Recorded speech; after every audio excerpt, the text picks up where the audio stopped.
Good evening, everyone. Thanks for joining us. We are Beaver Politics, and we talk about Canadian politics and social justice issues. And I have Frontline Feminists, and I have Nerdy here with me, and we are the Beavers. And I have a bunch of other fabulous guests in the box. And tonight we are talking about Patrick Brown, the federal government, what's going on, and we all know about that. That's a really big deal. And we're going to have an open conversation about that for all of us. And then we're going to go talk about what's happening on the 49th. So we got about an hour and a half to play around. And I'm really excited to have you. I'm going to pass it off to Nerdy because she's got some really important housekeeping stuff for us tonight that we need to know about. So go ahead, Nerdy. Okay, what's it? All right. I was gonna turn on my camera, but I'm not. I'm not camera ready. All right. So if I can get everybody, there's a few things, just tech wise, and I'm going to interrupt every once in a while to do this time. But if we can get everybody power tapping on the screen, we did hit our 10K before 6 o'clock. Woohoo! Thank you.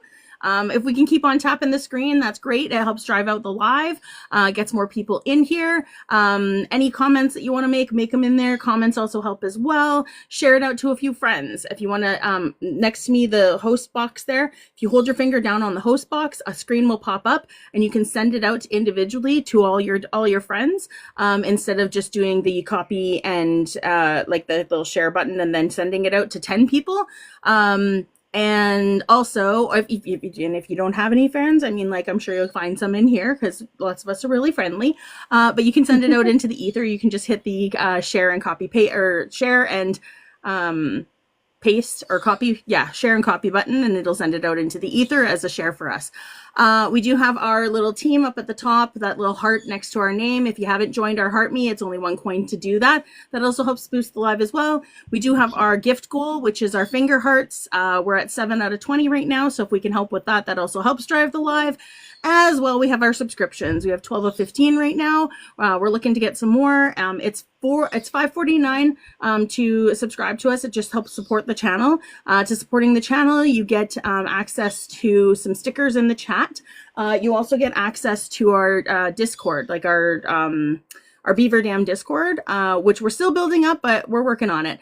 If you subscribe right now and it's first time, it's 15% discount. You don't have to subscribe continually in order to stay in the Beaver Dam. It's just a one-time thing. But if you want to keep on supporting us, then that's fantastic. And then last but not least, don't forget to follow us on YouTube. Every morning, the next morning, I always post the video from today on YouTube. It's Beaver Politics on YouTube, exactly like it is. And that is all I have. I'm going to move the other thing back over. Boom.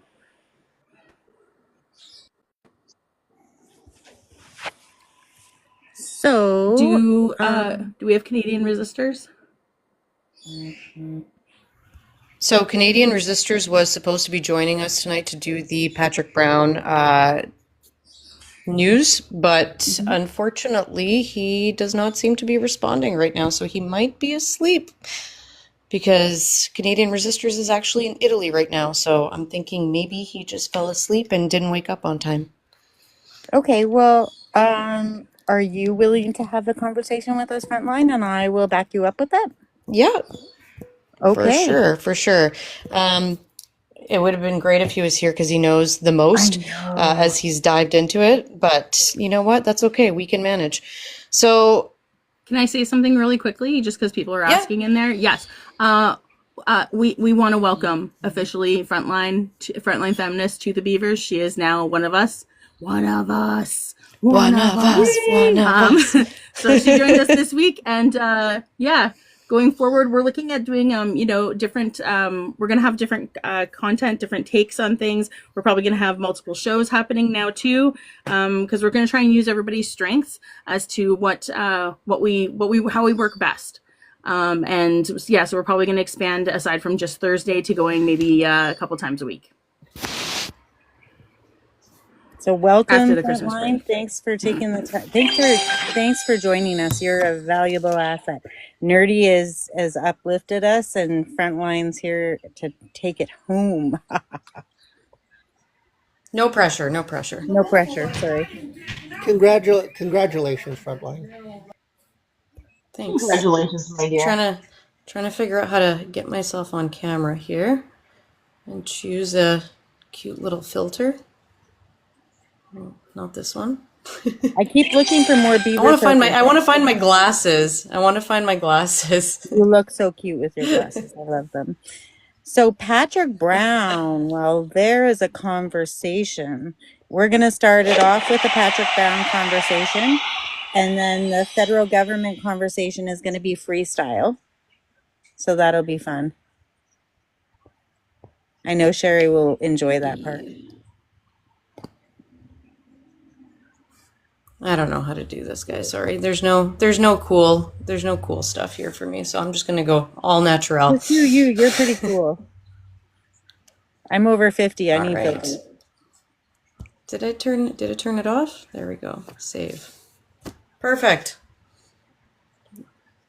I don't know if you guys want to put me up on the main screen or not for this, but I am If you here. want to. Sure. Let's do that. All right, so we know that there has been some foreign interference in the Conservative leadership race. We don't know to the extent, but we do have some information that's come out, right? So Patrick Brown, who was in opposition to Pierre in the race, testified in the House of Commons for about 2 hours, was asked questions by all representatives. And one thing that I have to note is that the questions that were asked by Conservatives versus the questions that were asked by every other party was quite something. I mean, they were kind of childish, let's say, right? Very blamey on everybody else. But it was the case that every other party had legitimate, really good questions for him. So what we know is that the Michelle Rumper-Gardner, who was with him in the race, ended up leaving and joining Pierre after a angry phone call from the Indian consulate. And in this phone call, what was expressed is that the Indian consulate did not like the word that Patrick Brown used, which was Sikh nation, right? And you kind of have to understand a little bit of the context of what's going on in India and the fact that India does not really like the Sikh population. And there's a lot of them in Canada as they've come here to find a place where they can freely practice their religion. And so there's a lot of issues around that. And since Patrick Brown showed empathy towards the Sikh community, India didn't really like that. So we know that there was definitely an angry phone call, and right after that phone call, she left the race for Pierre. So what a lot of MPs are thinking and maybe assuming here is that it was very odd that India seemed to already know that the election was not going to go his way, right? So the Consul General expressed directly to MP Gardner that there was something that they obviously didn't agree with and that it could be viewed in nationalistic terms towards the Sikh community. That's what he testified. I have a couple of notes here. I have a question. When he was Yes, please go ahead. when he was testifying, cross-examined, was he cross-examined as a willing witness or an uncooperative witness? Like, how did it seem to you? Was he cooperative, or did he seem to lead still to align with the Conservative Party? He definitely still seemed to align with the Conservative Party in many ways, but there was still points where I was looking at him and it felt like he was caught off guard by the information. So I think some of the information that was brought up, maybe he wasn't fully aware of, but he's still sticking to, there was no interference, the Conservative Party did nothing wrong kind of vibe. So he doesn't see himself as a That's victim definitely... I don't know. I genuinely don't know. It was hard to tell. Part of me felt like, oh, this guy's probably like gulping and going, oh, like I better Mike not Pence. say too much information right now. Well, yeah, right. Like I had that vibe when he was talking that he was like, "Uh-oh, I gotta say the politically correct thing right now, but a lot of this is catching me off guard." That's the vibe I personally got. I don't know if you guys watched it, but if you did, you can definitely chirp in there and tell me what you thought. But that's what I got out of it, is that he I was caught haven't. off guard by some things, but he definitely did not want to say anything that could potentially put anybody in the Conservative Party at risk. And so, what's so important about seeing, like, how long is this inquiry going to last? Don't know, but it's apparently we're supposed to have some answers soon. Because apparently CSIS has confirmed that there was definitely interference, but they want to know to the extent. They want to know the extent of the interference. Wow. I'm thinking it really has to last, this investigation. We have to do everything to make this piece last. So yeah, like when Jennifer O'Connell, who's a Liberal MP, asked, "Do you think it's appropriate for a foreign government to send messages to a sitting MP that they should be changing the language because it's not welcomed by that foreign nation?" He did say no to that. Like he did say that he doesn't necessarily think that it's okay for them to do that. And didn't he have a long-standing relationship with India previous to this? Who, Brown or Brown, Pierre? Patrick Brown. I know Pierre has had a long-standing relationship, but I believe before this happened, Patrick Brown had a long-standing relationship with India as well. Before this went sour, like this took him by surprise. I don't know how his relationship with India was. I know how his relationship with the Sikh community was. And he said that the government of India like wasn't really a fan of some of the positions that he took on issues like Citizenship Amendment Act and the farmers' protest. Do you So mind if there was definitely some issues there. Sorry, I I just was wanted going to to say, pop but I in would for. love. Sorry. I was just going oh, to say sorry, go ahead. Modi and Brown were actually really good friends. Okay. Yeah, Am I lagging that's all or I is she wanted to lagging? say. Thank you. No, that's That's what okay. we That's why I needed. wanted Canadian Yeah. resistors here because he's got a lot more. So by all means, like when you know something that I don't, please pop in. Okay. I know, I watched the testimony, and I know about the issues, with India and Canada and how they feel about our Sikh community here, but the details of Patrick Brown, I know a lot less than the details of Pierre Poilievre. Let's just be honest with that, right? Yeah. Something that I can add in here, and this is just my own opinion. This is not news. This is not coming from any news. This is just my own opinion. But I definitely think it's odd that we're seeing so much propaganda come from India. Like the Indian newspapers are so against Justin Trudeau. They lie a lot about what's going on there. There was even that time where they posted something about him being worth $98 million, which was completely inaccurate. That all came from India. So I do find that odd. I'm just saying, I do find that odd. And you'll see him And surround himself. Oh, go ahead. no, it's okay. Maybe Miss Lotus Lady knows this a little bit better, but there was Jerry something about probably the would. Go memberships, ahead, Sherry. about like how many memberships were bought. So I'm not 100% sure. That's why I don't want to comment on that too much. But if you So know, by all means, talk about it. yeah. So anyways, so first off, India is absolutely interfering and they're pushing propaganda. They pushed it during the violence that happened in Surrey last weekend. They have been pushing and pushing and pushing. And what is that? They're going after the people who are supporting Khalistan, a Khalistan nation. That's what's happened. That's at the crux of this. Modi doesn't want Sikh Yeah. separatists to have Khalistan. And so they are trying very hard to stop this. And what soured the relationship between Modi and Patrick Brown was Patrick Brown supporting Sikhs, going to a Sikh Mm, memorial of somebody that was targeted by the Indian government, and that was a step too far. And these guys were friends, actually. They were like attendee, like guests in each other's homes, kind of friends over the years. They'd built a friendship, Modi and Patrick Brown.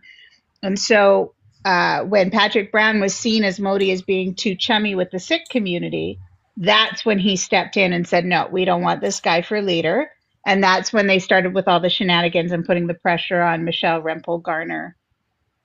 The Indian Okay. consulate started putting the pressure on.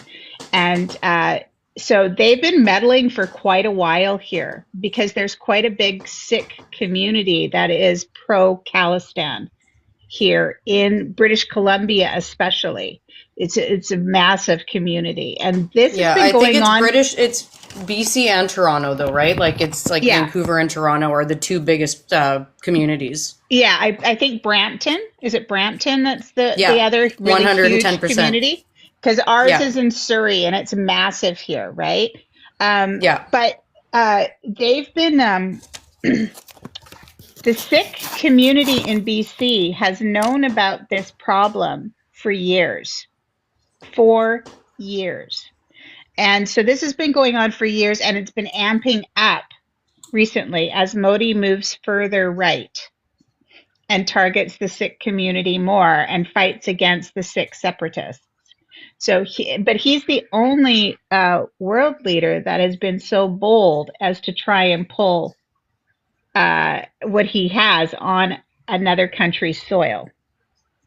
So there's definitely ties, like major, massive ties. And as far as the leadership, I was watching Ryan Turnbull talk about Patrick Brown's testimony, and Patrick Brown chose a very interesting word to describe the amount of um, people they signed up, the amount of applications or signups that they had. He called it an incomprehensible amount of members signed up.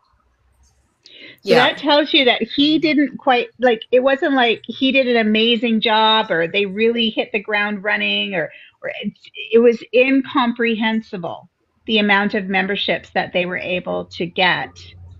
Right at the last minute, at the 9th hour, right before the leadership vote happened. And remember, And they had pictures of them. I said, remember, Harper went to India. He got that limo for like the bulletproof SUV. Right. Yeah. Way back before he left office and went to India. And I think this is kind of part of the deal and part of the plan that they had made, was to keep this relationship strong and this chaos going throughout the Trudeau years. Yeah. 100%. I think, yeah. Modi didn't start off like far right wing, right? He's progressively moved that way, and he's a Hindu fundamentalist now. And so this real push to actually go after the Sikh community, as far reaching as he has, is just only developed in the last 2 to 4 years. Right. But I don't know for sure, but I suspect they've been watching for a really long time, but they saw their opportunity with Patrick Brown and Pierre Poilievre. That's my opinion. Definitely. So anyways, that's it. That's all I want. That's all I know at this point. Yeah. Yeah. No And worries. let's not forget, too, that like India is still allies with Russia. I mean, India tries to be very in the middle, but they're still one of Russia's allies. Yeah. Well, absolutely. Absolutely. Yeah. And they've all been playing the long game, right? I was going to say, they've all been playing the long game for a long time. Yeah. But with Modi in particular, he really wants to shut down the Sikh separatist movement. Yeah. And that's like, he is absolutely 100% opposed to Sikh sovereignty. Yeah. And that's, I mean, when I sometimes, hear about the conservative side and how they're, spinning this information is, oh, well, Modi should, totally do that because, he's looking at them like, am I allowed to say the T word on a live? I don't know. I don't Like know the if you can use that word anymore. T-wrist? Are you talking about T-wrist? Yeah. Yeah. No. Yes. T group. Say T group. T group. Yeah. So Yeah. Yeah. a lot of them are saying that like, oh, well, Modi's totally right to want to go after T groups. And But what we're they're like realizing, somehow making it okay. yeah. And what we're realizing now is that they're using that particular word to frame the actions of oppressed groups who are just trying to fight for their sovereignty and control over their own, like just sovereign control over themselves, right? So like they did it to the Palestinians, they did it to the Sikhs, they've done it to the indigenous people, they've done it to, all of these groups that are othered or oppressed. All of a sudden they get labeled the T word in order to justify the cleansing, right? Yeah. And that's Yeah. what he's trying to do. He's trying to cleanse. He's trying to cleanse them out of India. I really like how JB was actually trying to educate on this by talking about Irish people, because it's Yeah. an example that a lot of Yeah, conservatives can fantastic. relate to, and it's like, well, were Irish people the T word for 400 years Yeah. when they were fighting for their sovereignty? Like, Yeah. why do we not have an issue with that, but all Yeah. of a sudden we have an issue with the Sikh community in Canada? Yeah. Yeah. Yeah, exactly. So And when you know that's anything about Sikhs and Sikh religion, they're the helpers. They're the people who, like, when we had you guys know, when we had all those disasters in BC, and when Abbotsford and Aldergrove flooded like it did, you know who stepped up? The Sikh community. And they didn't care what you looked like. They put out food, like they opened the community center, they fed everybody, they give people places to stay. Like they're peaceful people by nature and by religion, right? So but because we are so lousy and uneducated when it comes to other populations in the world, the average Canadian sees brown and they equate that with Osama bin Laden, right? Like it's just so much lack of education. You know what I And we're mean? not But in tune. The Sikh community, and We're, what's that? we're not in tune with how tribalized we are. No, We're not in tune with no, how tribalized we really are in the world. And we're at risk yeah, of that becoming more so, right? And I yeah. think that's a huge issue that we don't talk enough about. Hmm. That's honestly what makes me really grateful to have been an immigrant a long time ago, is that when I first moved here, none of my friends were white. None of those kids would actually talk to me. So all of my Right. friends were a lot of the Asian community and the Indian community. And, we moved into one of the best places for that. And I grew up with those people as my closest friends because we were, the immigrant children. And that's in the beginning, like we all realized we have that commonality and that this country is supposed to be about just bringing everybody together. And Yeah. where we've come to now is just, it's quite crazy. But yeah, a little bit off topic there. Yeah. Sorry. However, no, I mean, I went a little bit off topic there to talk about that, but Yeah. it's definitely, it plays into this conversation, because at the end Yeah. of the day, the conversation is the right is trying to create this picture of, we got some background noise. I don't know who it is. I don't think it's me. Okay. It's me. Okay. Thank you. It's just, Now I I totally. wanted to ask you. I'm lost on the conversation a little bit. What's the T word? We can't say it on the live because we'll get banned. Think Can of, somebody think DM? of, Can I somebody can DM me explain because it. Hang on. I can explain it. Think of something that you feel when you're afraid. It starts with T. Like when you're terrified. Okay. Terrified. And if you put an ist on the end of that instead, and group. Very good. Oh, I got it. There you go. Call them domestic enemies. That's a good one. Duh. Yeah. As we used to say Yeah. back in the 80s, duh.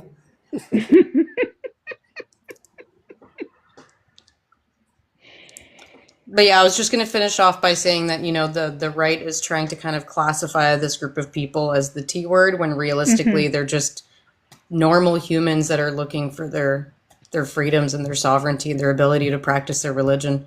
Yeah. Yeah, that's all it is. Yeah. Yeah. So, hopefully we hear some news soon about this case. The one thing that I did want to point out is that I really do feel like our media is failing us on this case. Like, I've seen only independent reporters report on this, really. We're barely seeing anything in the media. And, like, even the article that I just pulled up, it's so basic. It's so vague. There's not really a lot of information in there. So, hopefully we find out more soon. Well, the report But is I due. think the proof is there. The report is due on the 31st of December. However, they've told them that they can extend to mid-February if they need to. And there's also an important something really important people need to know is that there's coexisting criminal investigations happening with the RCMP and CSIS. They are also doing like investigation work, and the RCMP are looking at they're criminally investigating some of the information that's coming out about this. So the RCMP have all of the information, and they're actually doing a criminal investigation.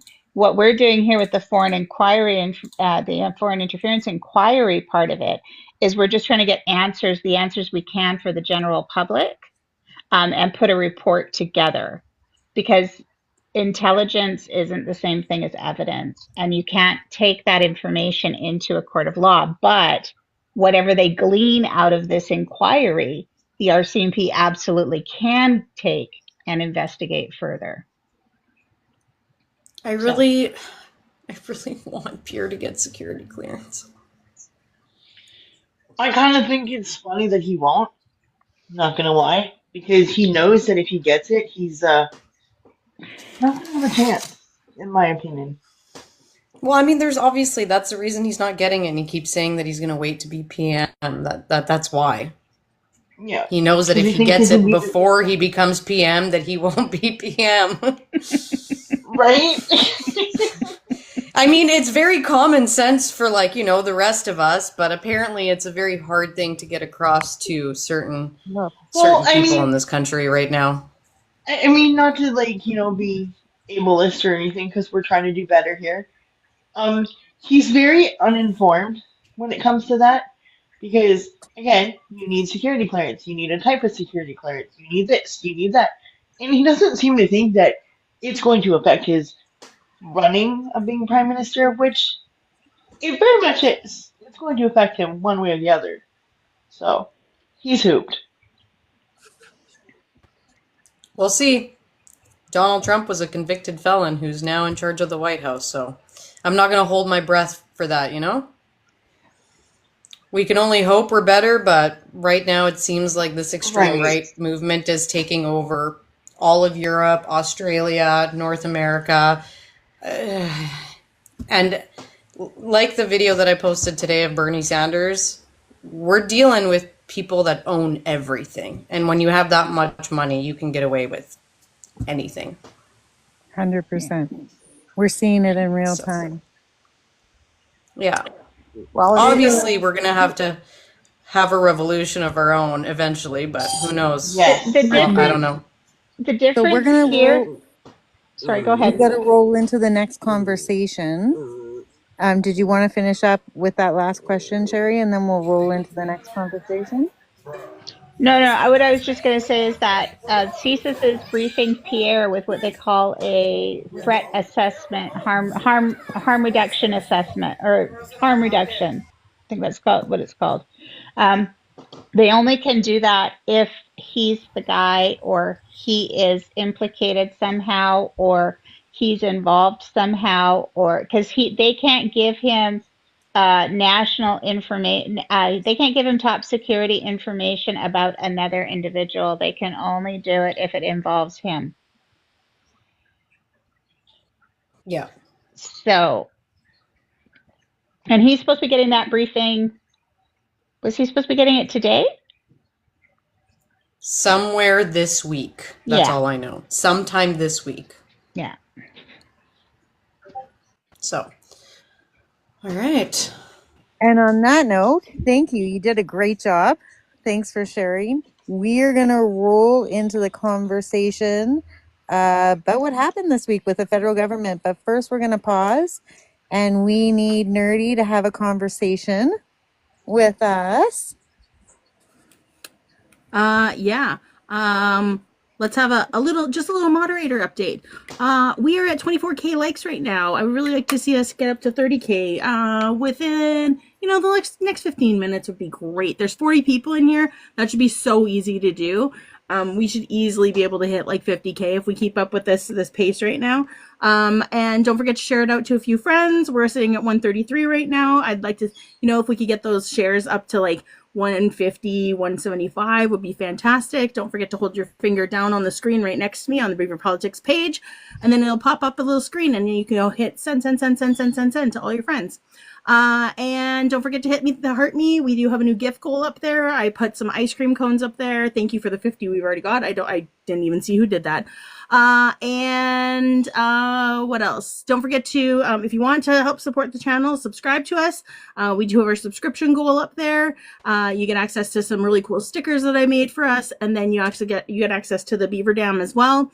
And then last but not least, our YouTube tomorrow morning. This will be posted on the YouTube, everything we're talking about right now. Yeah. And now we're going to go into our open discussion about, the Canadian federal government, and then we're going to include in the ongoings below the 49th parallel. Everything going on down in the States, which does affect us as well. So, Can I start off with one thing quickly? sure. I don't know if you. Okay. If what? Sure, I was going to. Okay, go Chazars, ahead. I think it's called. Yeah, I skipped that one. Yeah. Okay, Go I'm ahead, reading Frontline. it. What was that, Mrs. Radical?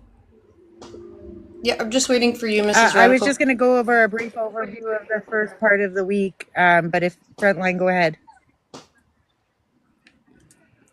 Oh, sure. I just wanted to say that I do have the actual letter written by. Yeah?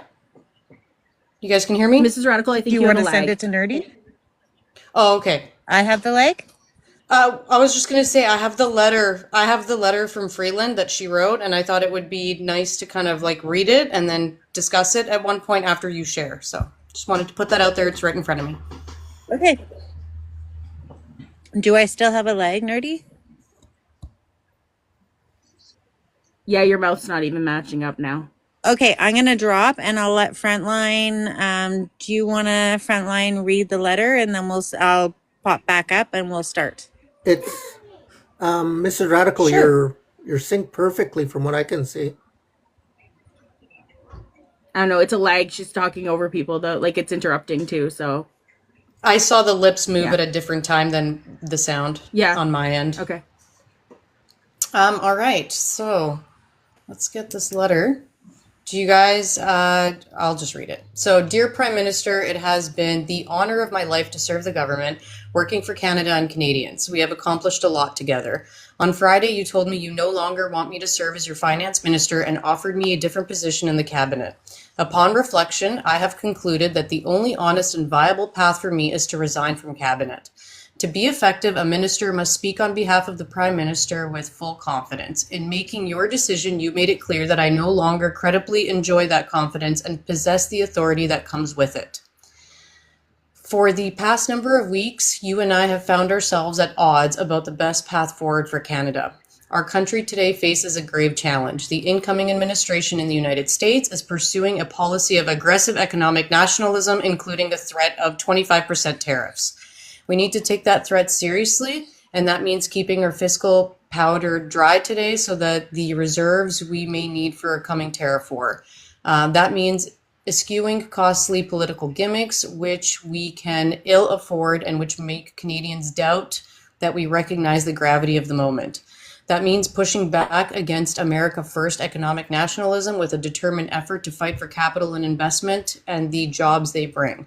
This means working in good faith and humility with the premiers of the provinces and territories of our great and diverse country and building a true Team Canada response.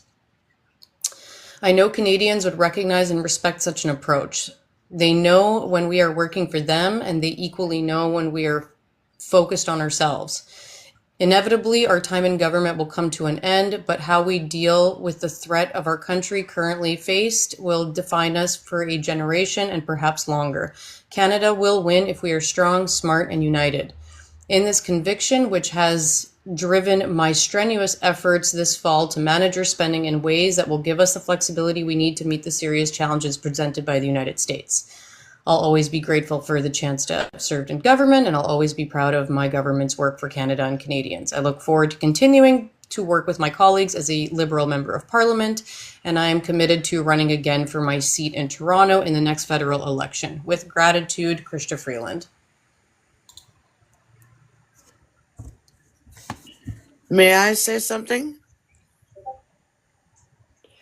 I'm wondering if it's true, and I haven't been able to find a reliable source yet.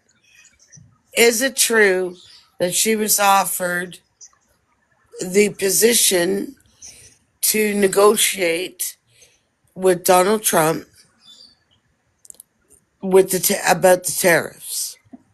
Because if so, She didn't mention it, and I don't think the Trudeau government mentioned it either. They said foreign affairs or something like that.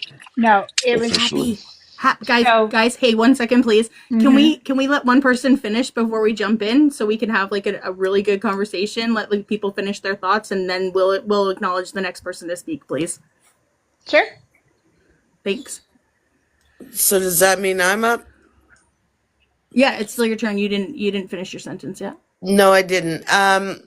So because I couldn't find a reliable source to confirm that, I was trying to read sorta, kinda between the lines of her letter.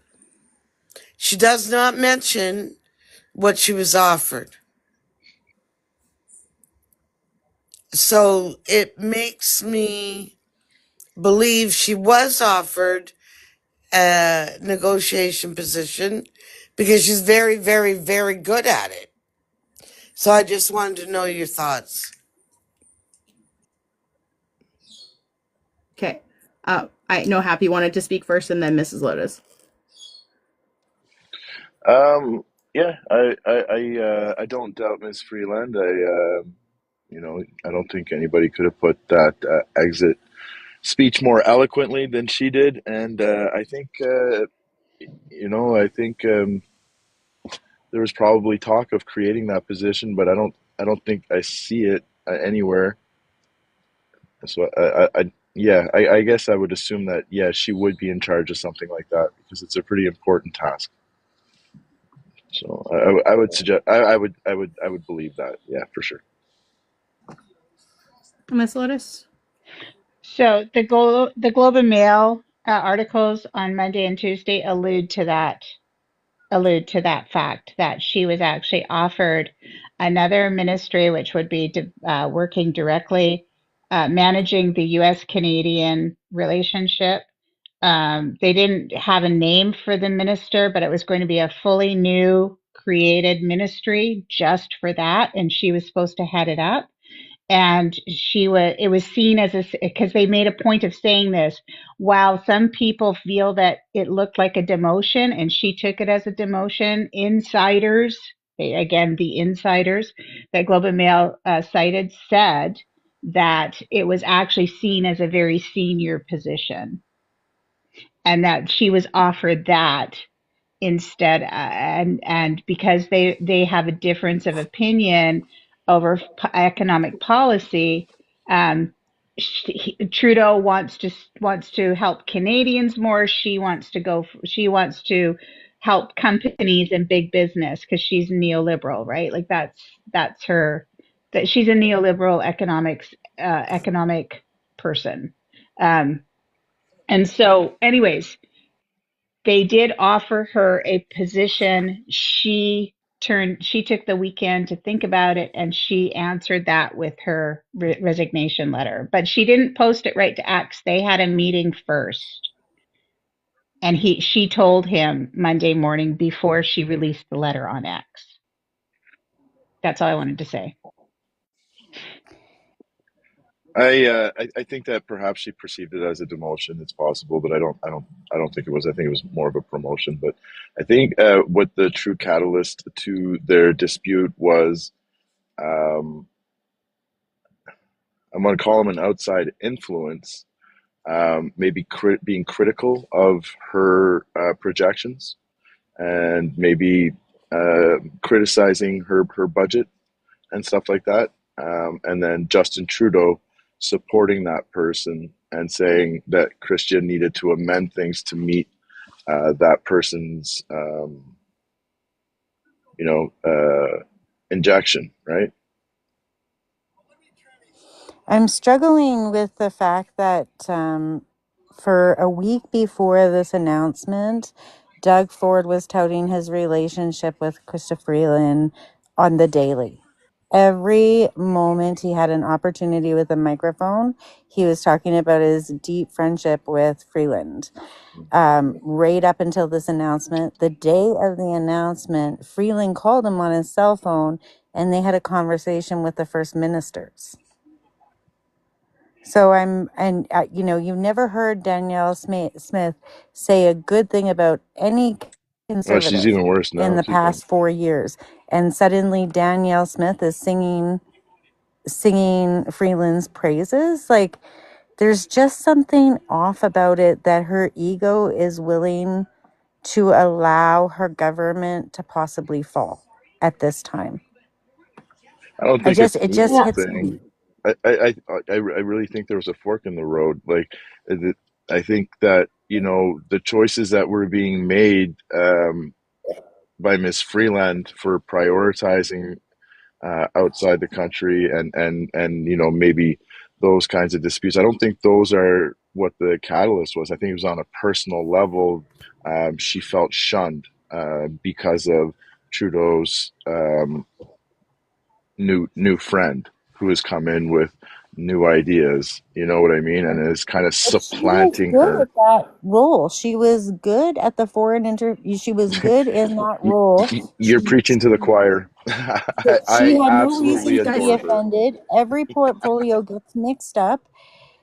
Why is she willing to put Canadians at risk to the government falling in Canada? Yeah, I don't think Does Which she. one? anyone No, I don't think she Freeland. really feels that. does Why wouldn't anyone she feel besides that? me see does anyone besides me see Christian Freeland crossing the floor? I've been No, wondering this for a I couple of don't. weeks. no, no, With I her don't. wanting to help the corporates and everything, which aligns with what the conservatives do. I don't see her as a safe space anymore for some reason. I think Yeah, this was too risky, what she's yeah. doing. So I Miss Freeland. personally think it Well, go was a ahead, Fred. wrong thing that she did. She still, she didn't lose her position as deputy minister, No. Nope. right? So it's not a matter of a pay drop like a lot of the rumors are saying. Right? I feel It's an offense. I just feel that she was offered a more important position,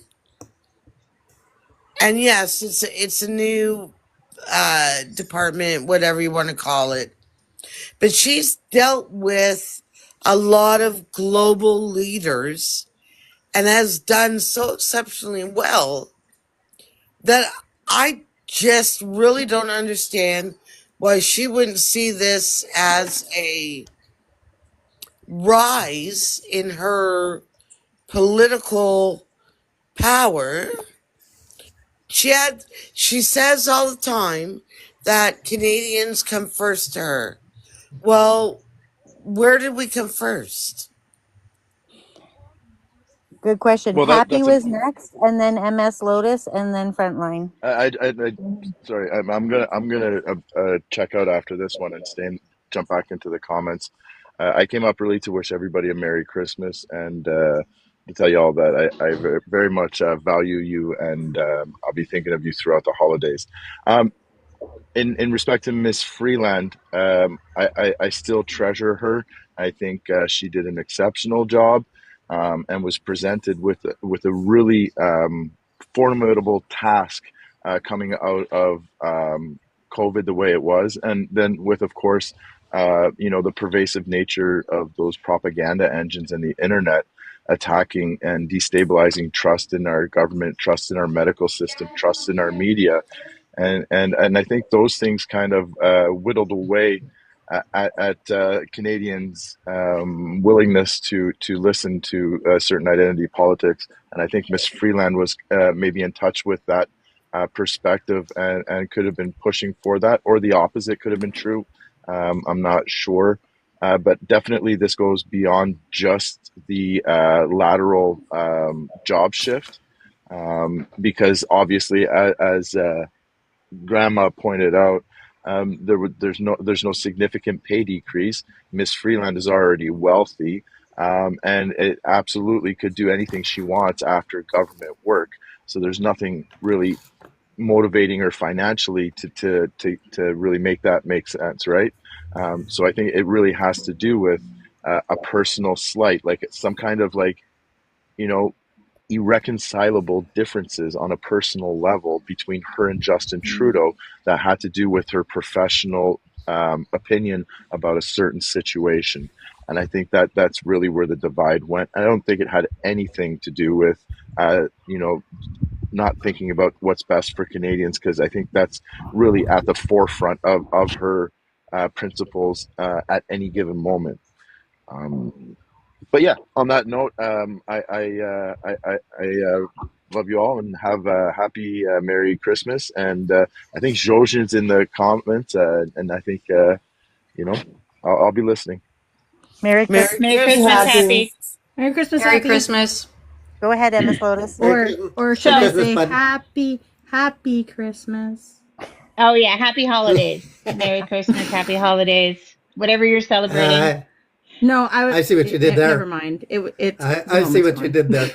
Okay, so I get it. so what I wanted to say is that we have to remember that Chrystia Freeland, before she joined the government, has had a very extensive international career, and she has an international reputation.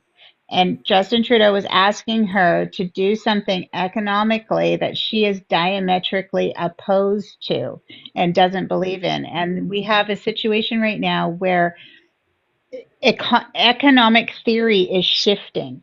It's shifting from a corporation trickle down kind of perspective to a people first perspective. Sorry, I Sherry, think, I'm just going to interrupt you for a yeah. second. There's a poll in the top left hand in your screen there. Nerdy, go I ahead. was gonna wait. Yeah, I was gonna wait until there was a break to talk about it. But yeah, so I created a poll up in the top left corner if you want to have a look at it. It's who you would choose for the Liberal Party leader and the future Prime Minister. We have Justin Trudeau, Chrystia Freeland, and then somebody else if you think that somebody else might be able to take it or should take it.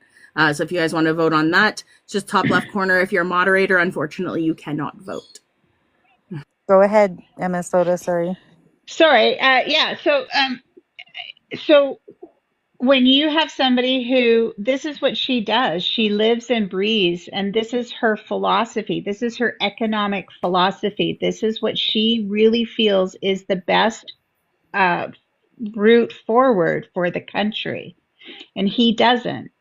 It's like Happy said, it's a fork in the road, and I think that that's all it is. I don't think, and from what I know of Chrystia, I mean, when she was in grade 5, she didn't like the rights being taken away from the students in her school, and she organized an organized a sit-in or something like that. Like she has been a forefront of human rights for a long time. It's not, I don't see her flipping to conservative, but she is neoliberal. And her philosophy is you bring the business and then everything gets better. Whereas Trudeau, I think, has been listening to Mark Carney, as Happy alluded to. And Mark Carney is more of he's starting to see the writing on the wall, and he's starting to, and his philosophy is more people first. You got to help the people if you want to get control of the country. And I think that that's all it was a difference of two economic theories. And she didn't want to put her name to an economic theory that she doesn't believe in. And I But can she already understand put that. her name on it. Her name was already on it for the past 3 years. 4 years she's been in this part of the government. She has been a part of it. She has run this government. She's been the second in command. This thing has her writing all over it. And No. her But portfolio gets changed. what I'm saying though is that he's asking her to do something that she wasn't, like they've been disagreeing for months over the Mhm. best path forward But economically. she could have stepped into that foreign role, Yes, she and could then have. it wouldn't had anything to do with her. Mark Carney would have done that, and her name wouldn't have been all over it, Mm-hmm. right? And she could have waited, and whatever would have happened would have happened. He would have been voted out. But I remember 4 years ago when they came in, and I remember many conversations I was part of, and I was cheering Freeland on to go become the PM, to Mm-hmm. work to get that role. I thought she would be fantastic in it. Mm-hmm. And she jumped up and said, no, no, no, I'm not doing that. I'm going to take a role with the UN. Mm-hmm. That's what I'm going to do. So instead of letting Justin Trudeau know her intentions, she drop kicks him. The government can possibly fall because of what's happened now. And it's like, I just wonder, I've lost a lot of faith in her. Mm-hmm. Yeah, go I've ahead. lost a lot of faith in her. Frontline Go feminist. ahead, Sorry. Frontline. Yeah, so I don't know if this might be a little bit of an unpopular opinion, but I just truly think that she's just putting herself before the country because she, one, doesn't agree with Justin Trudeau and the way that they want to go economically. But I think she's also smart. Like, she's a smart woman, right? So she can probably see what's going on. She sees the propaganda. She sees the Liberal government being just constantly attacked left, front, and center. And she probably just wants to, take herself away from that so that she has more chances for power later on for herself. Personal opinion.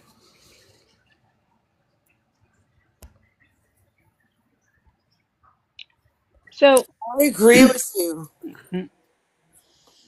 That's exactly what I was thinking. Because if she wasn't putting herself first, and you have to admit she had a very graceful resignation letter, very graceful, but very vague at the same time. I can understand that they didn't come to terms economically, but at the same time, to just drop out drastically, and if the rumors I'm hearing are correct, that she wants to run for her original riding in Toronto, I think it is, or around Toronto. Um, she demoted herself, in my personal opinion.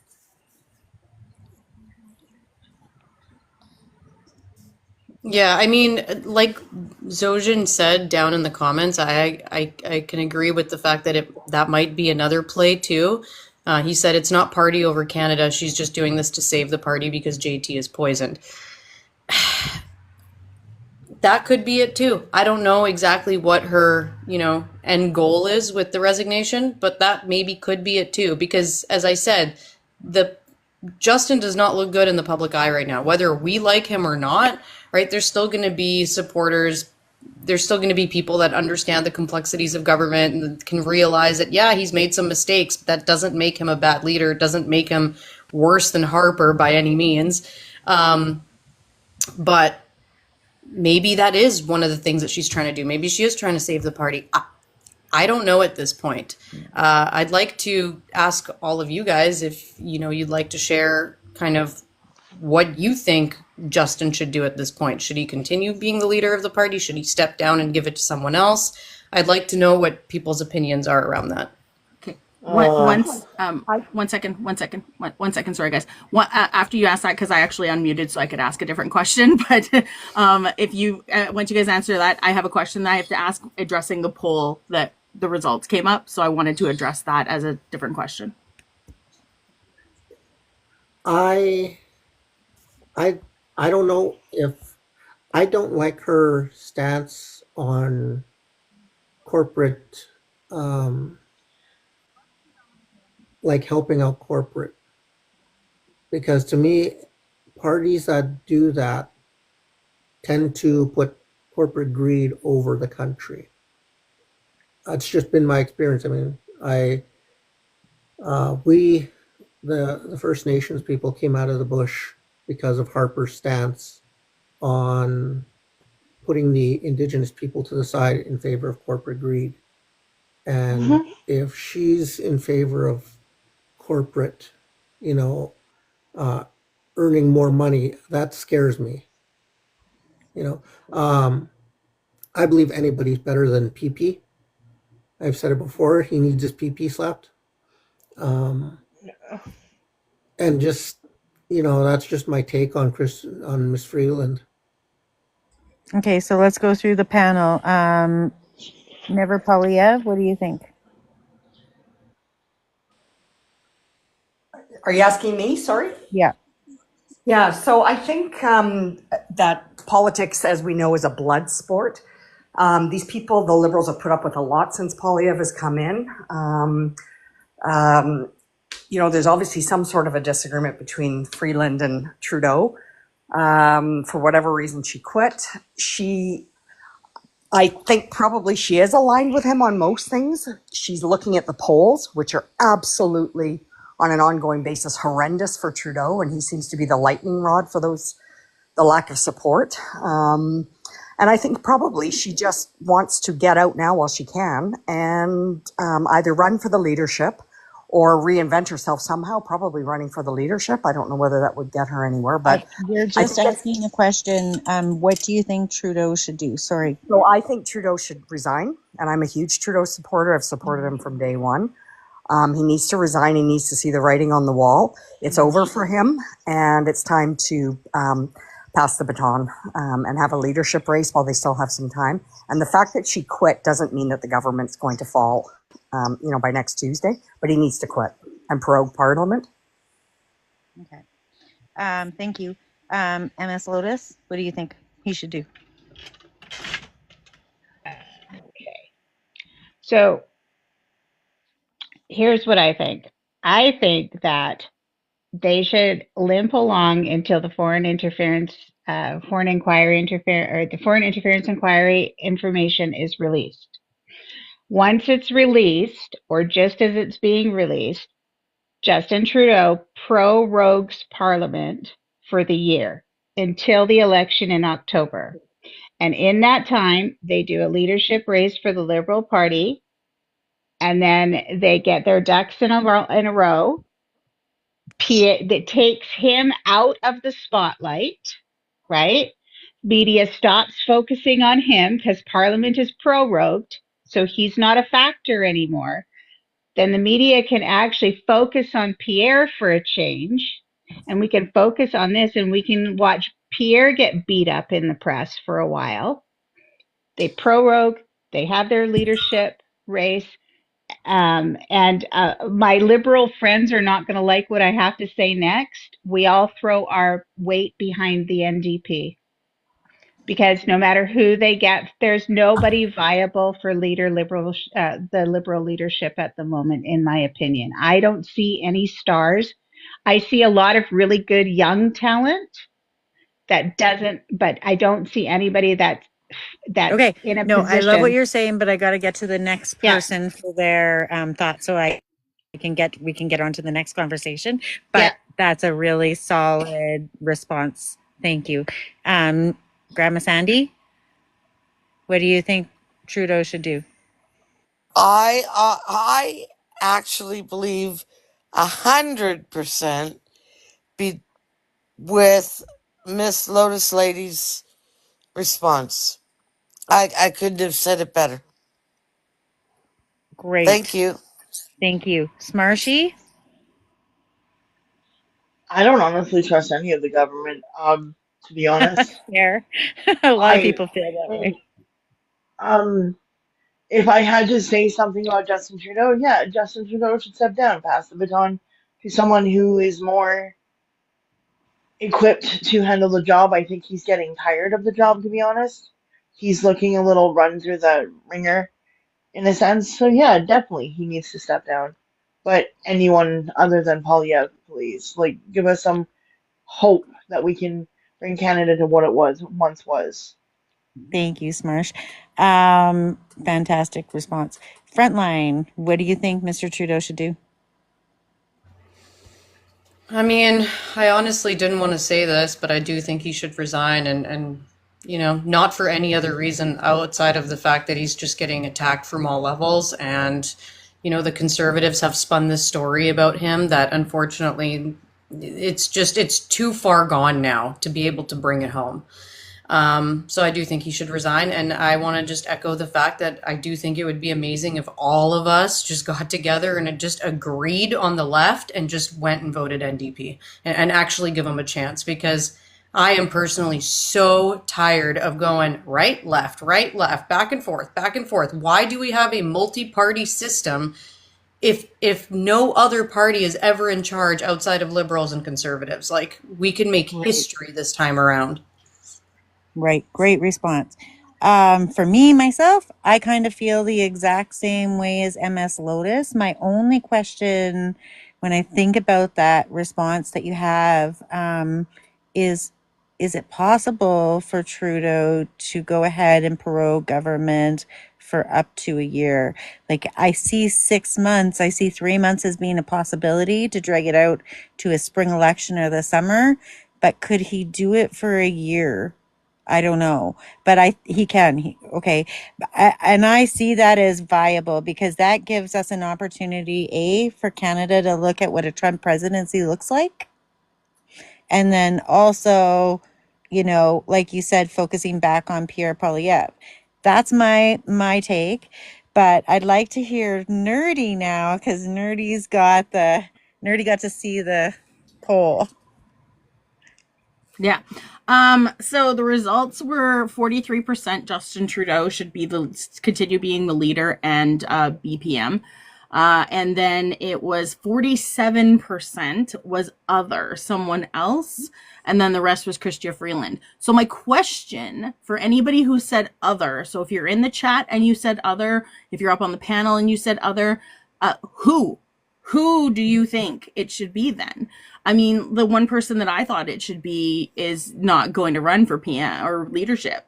So they want to go for leader of a provincial party instead. So I don't have any other ideas other than that. So why, like, who else would it be? Yeah, not Danielle Smith. Danielle Smith's not liberal, so she would not be part of the Liberal Party. But thank you for boosting our algorithm and allowing, making comments in there. So Wob Canoe, that's my decision. Wob Canoe. Yeah, I agree with that. Like, I would agree with that too. I think he's too new. He's too new in his. Let's work on still fixing Manitoba and getting it to where it needs to be and show everybody what a province should be run like, right? Did somebody glitch and say Danielle Smith? Somebody down in the comments.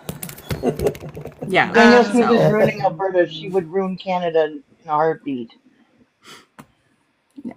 So, yeah. I don't know. Anybody else in the Karina Gold is one. Mark Miller. Karina just had a baby. She's not going to want to be prime minister. I just want to interrupt. And she's young. I just want to interrupt and say we should really be giving kudos to Sean Fraser because his announcement got overstepped and one-upped, if you would.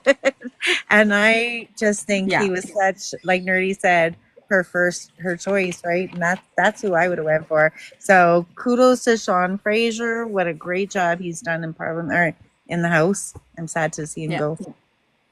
But in all honesty, especially with Nova Scotia having a conservative government right now, and they needed a strong liberal leader in that province anyway. So, I mean, it makes sense, right? Like if you can't have NDP or Liberals and in the provincial government, then at least give them strong opposition, right? Like make them the strong opposition. So, I mean, I would love to Totally. see Charlie Angus, but So- that's not going to happen.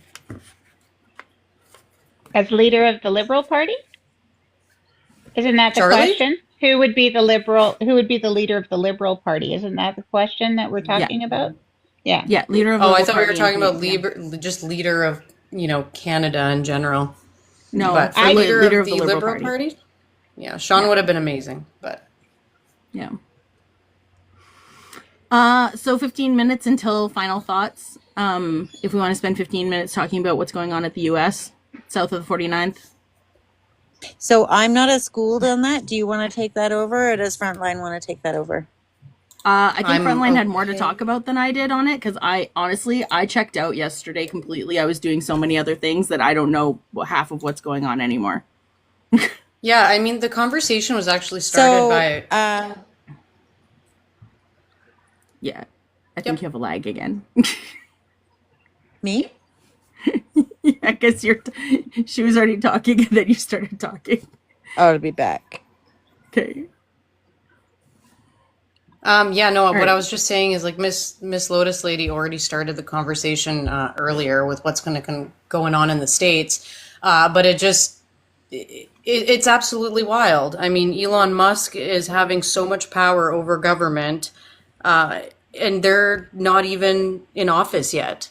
The fact that he was able to influence Republicans over social media to vote against a bipartisan bill, which is now shutting down the government. And it was more than just people losing money over Christmas. Yes, 100%, because there's going to be military workers that are still going to have to work no matter what. They're not going to be getting paid. But there was also relief funds in there.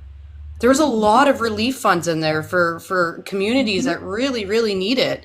And this freaking billionaire that wasn't even born in the United States is now influencing through Republicans to vote against it. If that's not showing authoritarianism, I don't know what is. He And then- literally blackmailed every member of the Republican Party. He said he would spend the money and primary them out, and they would lose their positions in Congress if they voted for the bipartisan bill they had already agreed on that was in place that had everything. So this means we will not have TSA workers. We will not have border employees. We will not have. It's so many divisions of the government that people don't think about. Plus all of these funds that were supposed to help out the farmers and the hurricane survivors and everything. But he has got them blackmailed. And I don't understand, never in my 63 years living in the United States have I ever seen incoming politicians already in power. And since day one, he took power. Yeah, I'm just going to say really quickly. The I'm reality just going to say is, really quickly. sorry, Nerdy, go ahead. Sorry, I apologize. I was just gonna say really quickly that it's really interesting that it's going to shut down like border guards when this is a thing that they've been complaining about the whole time. This is what I always go to, is that Republicans and conservatives, they complain about things all the time, but they're never willing to actually come up with solutions for it. They create more problems than they actually want to come up with solutions for. Well, And that's because they're only interested in money for themselves, getting and taking whatever they can for themselves. They're not interested in border security or immigration. They use those as issues to get their gullible followers to follow along. And the Republicans, to your point, sorry, the woman who was just speaking, they have allowed themselves to be blackmailed by Trump since January the 6th. I mean, they have walked into this eyes wide open. I have zero sympathy for any of them. They could stand up against him, and they've chosen time and time and time again not to do it out of pure self-interest. So they're going to go into a very painful time in the United States, and I'm really sorry for you people down there who are going to have to go through this. And it's going to be exactly the same if Poilievre gets elected up here. He will do exactly the same, because it's all about self-interest and lining their pocket. And to your point, exactly. But the thing that I am the most shocked about is our Democratic Party rolled over and have done nothing. They abandoned us. Yep. We were hung out to dry by Congress and by the DOJ. And I never in a million years thought that people would not stand up against the tyranny. 100% MS Lotus. I know that MS Lotus has something she wants to add to the conversation. Yeah, so Elon has also tweeted out in the last 24 hours that he doesn't want to see any new bills passed before Trump takes presidency. He has also, Rand Paul tweeted this morning that he wants Elon Musk to be Speaker of the House, right? Because the Speaker of the House doesn't have to be an elected official. Yeah. Speaker of the House does have to be an American-born citizen, though, because they are in the line of succession. Right. But they're saying that, it's a Trump presidency. Who cares, right? Like He already bought it. Yeah, that's what I was saying earlier.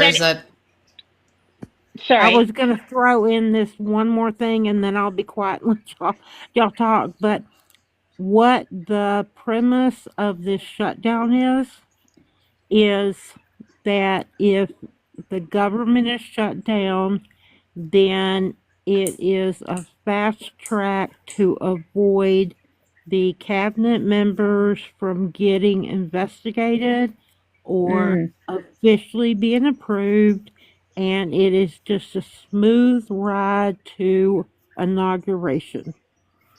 So I just wanted to touch also I wanted to touch on the part that you were talking about, the Democrats.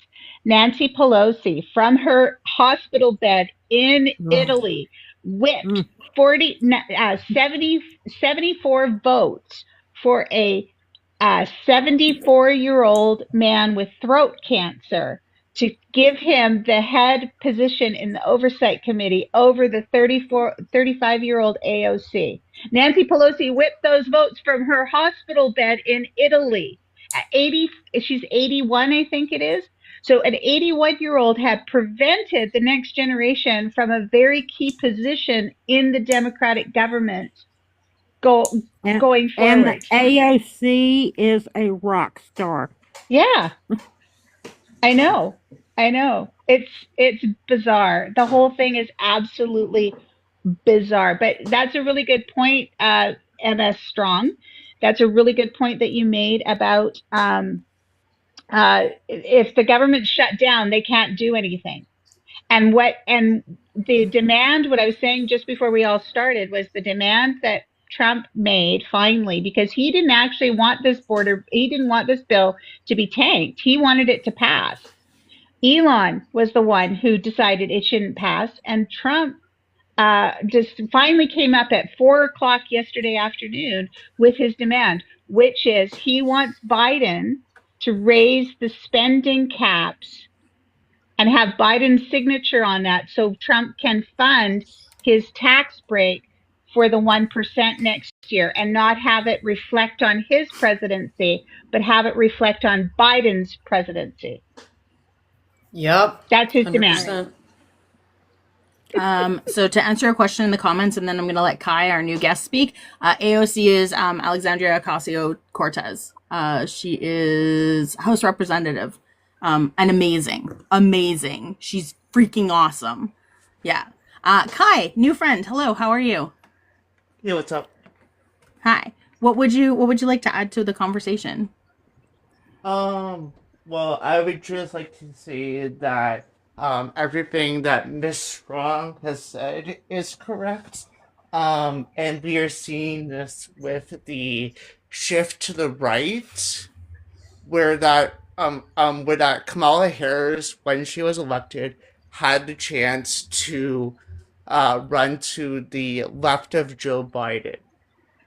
And because her campaign team and Biden staffers were quarreling the whole time, they decided to run towards Biden. Kamala did. Kamala basically lost after she spoke at the DNC because she threw progressives under the bus, and that is who the Democratic Party should be capitulating to. That's also who the Liberals and the NDP should also be capitulating to. And right now, this is also happening in the province of Ontario, where Bonnie Crombie has been elected leader of the Liberal Party. And she has talked about things like funding the police and basically trying to inch herself towards Doug Ford. This will cause the same thing that happened to Kamala Harris to happen to Bonnie as well. Whereas you cannot because if you put a conservative light like Kamala Harris or Bonnie Crombie, and you put it up against the conservatives in this case, which are Donald Trump and Doug Ford, 9 times out of 10, the average person will pick the actual conservative. And what the liberals in Ontario and what the Democrats should be doing is listening to progressives. Now, especially in Ontario right now, all 3 political parties are too far to the right. Even the NDP, even though Merritt has done a decent job coming after Andrew Horwath, there's no platform, there's no housing plan, the ousting of Sarah Jama, everything is in political ruin right now, and we are moving further and further to the right every single day.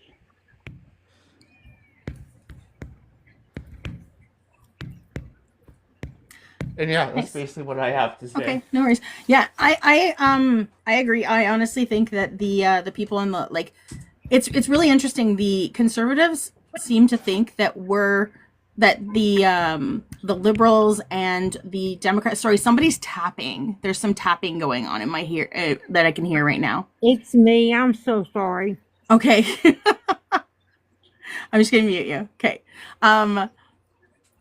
So yeah, the conservatives and the Republicans seem to think that the liberals and the Democrats are like far left when they're not even, like, they're just left of center, if anything.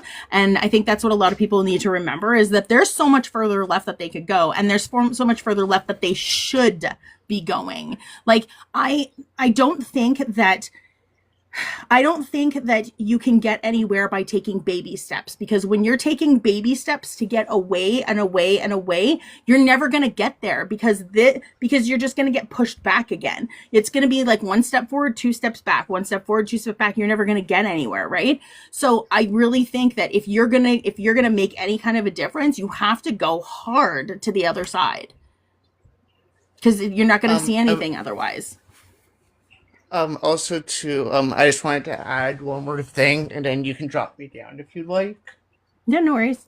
Um, but basically, if you are for the labor movement and workers' rights in Canada, you should not be voting for the Liberals. The NDP, and to extent the Greens, kind of, that should be your party, because to sort of tack on to something that I wanted to say when you guys are talking about Justin Trudeau, let's not forget that in the last 4 months of his tenure, he has ordered two direct back to work legislations, and he also tabled cowardly, in my opinion, a back to work legislation on these Canada Post workers through the Labour Board. And the Labour Board should have struck that down, but they decided to push it through.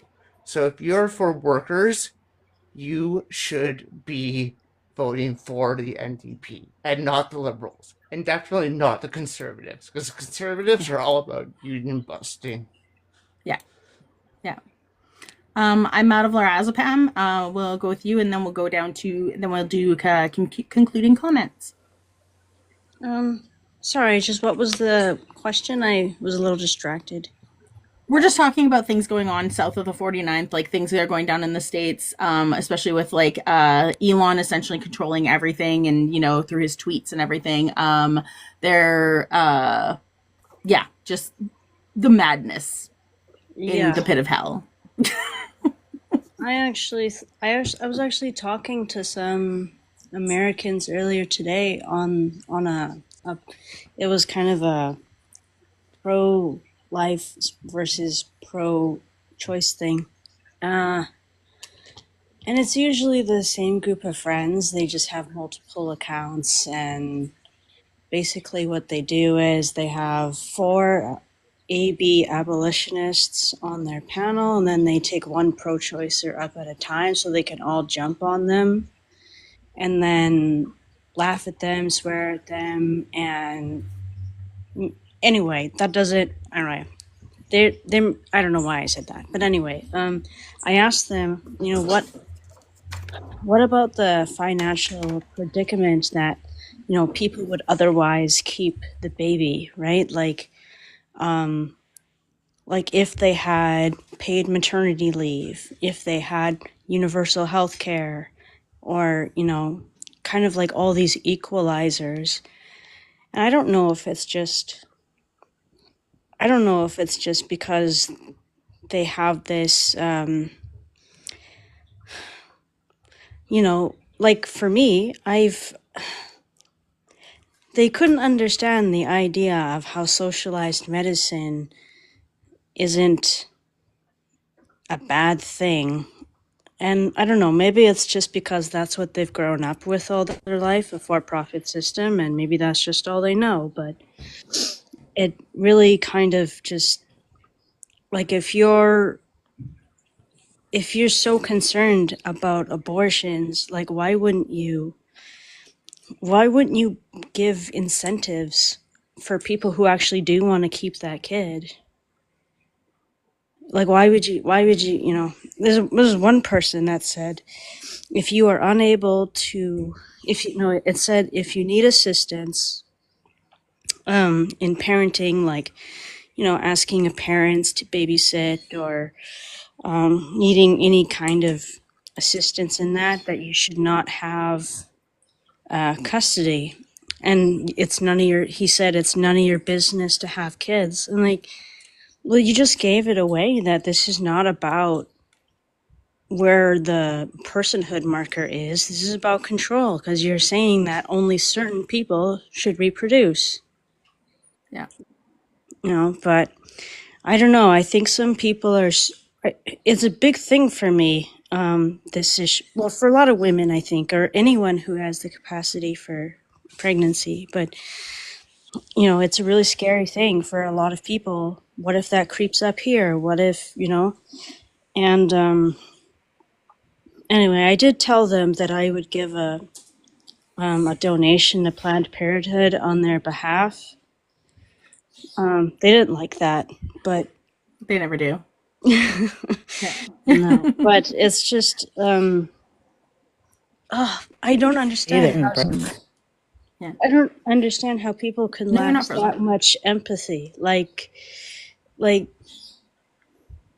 there was one person on the live who was saying that she had that medical procedure because she was taken advantage of. It was not consensual. And they still fucking told her that, we're sorry that happened to you, but that doesn't mean that the baby deserved to blah blah blah blah. I'm like, are you serious? Yeah. Like, you're gonna say that to someone on the internet who are you serious? It just feels like we're living in a world where we're going backwards, we're appealing to emotion, and for some reason, being educated is seen as being indoctrinated. Yeah. Even if it's good education. Yeah. I do think that the AB absolutely agree with you. The AB conversation is something that we can definitely like even choose as a topic one day and have like a really big conversation about it, because that's like it's a topic that you really have to have like a really big chunk of time in order to talk about that. But for sure, because like it is creeping up here, right? Like the Conservatives have they've actually put like they've put bills forward, but that have obviously failed, right? Alberta is looking at it's not going to happen here. Like there's things that have been taking place that are going to make it very difficult for women to get reproductive health here. So she'll be right back. She's lagging again. But if we want to start off, if we really quick, because we have like 4 minutes left, does anybody have concluding comments that they would like to contribute? Concluding comments to contribute. Oh, look at that alliteration. I can go real quick. So I just wanted to point out the fact. It's okay. Do you want to say something first? No, you're good. MS Lotus had her hand up as well, so that's why. But you're good. Oh, okay, you perfect. go and then MS Lotus. Just my closing comments are the fact that I think a lot of politicians and people on the left are just very scared right now, especially in the United States. We were asking, like, why aren't the Democrats doing more? I think that a lot of Democrats know what's coming, and they know that if they try to do more, they might end up in jail. Others are probably just saving themselves because they don't really care that much, and they just care that they stay safe and they stay in a place of power with money. But I think that is one of the reasons that we're not seeing this like huge fight against the Trump administration, because I think they're genuinely scared. They're dealing with the people that have the most money in the world that can crush them if they wanted to. And we're seeing it right now with what Trump is doing with the media, right? Like he just attacked another pollster. He attacked ABC. He's trying to scare the journalists, scare the media, scare the left from opposing him in his coming dictatorship. I'm just going to say it because it's already, we know it is. It's a dictatorship already. So yeah, that's my 2 cents. I think that's why we're seeing that. And I'm freaking out about our own country. So I'm done. Okay. MS Lotus. So I'm not as freaked out about Canada, but that's because I'm in BC, which is an NDP-run province for the next 4 years. It was very different the last time Conservatives were at the helm because we had a Conservative-run province. So I am really concerned, and I don't want the Conservative Party anywhere near the Prime Minister's office. However, it's really going to come down to your province, because it seems that they still are keeping up the pretense of staying out of provincial matters for now. So, but I don't live in Alberta. I don't live in Ontario with horrible Conservative leadership, right? So, but what I think that it's a real mess, and I think that something bold has to happen right now in order for Sherry, it you to got to be give okay. us some other people enough chance to respond to. Sorry. Yeah. No, that's okay. I appreciate that. I I have a just want to time say, crunch because I have trivia in half an hour, so we yeah, gotta no cut it worries. at a certain Okay, time. so that's fine. That's fine. I just want to say happy holidays to everyone, and I hope that you have a good holiday, whatever you celebrate. Happy holidays, Sherry. Thank you. Emma Strong, you were next. Hi, I just wanted to reiterate because I know I have told some of y'all this in the past. They say the biggest mistake that we made here was not that we used too big of words, used education and our education, and the other party wasn't as educated. We missed the mark. They considered us to be know it alls and to be not nice with our messaging and our hatred of Trump. And I just don't want to see y'all make the same mistakes that will drive the conservatives to gang up in secret like what happened here. Right. Okay, thanks, Emma Strong. We really appreciate your message. Kai, did you have any concluding comments to make? Yeah, I'll just make this short and sweet. Things might look really bad right now, but as people that are very open-minded and very fluid with their politics to an extent, no matter who is in power, we don't stop resisting, we don't stop fighting. It might just be a little bit harder, but if we fall back and we stop talking about these things, that is how the conservatives will oppress us. That is how the conservatives will win. So just keep talking and keep fighting. Thank you. Miss Radical.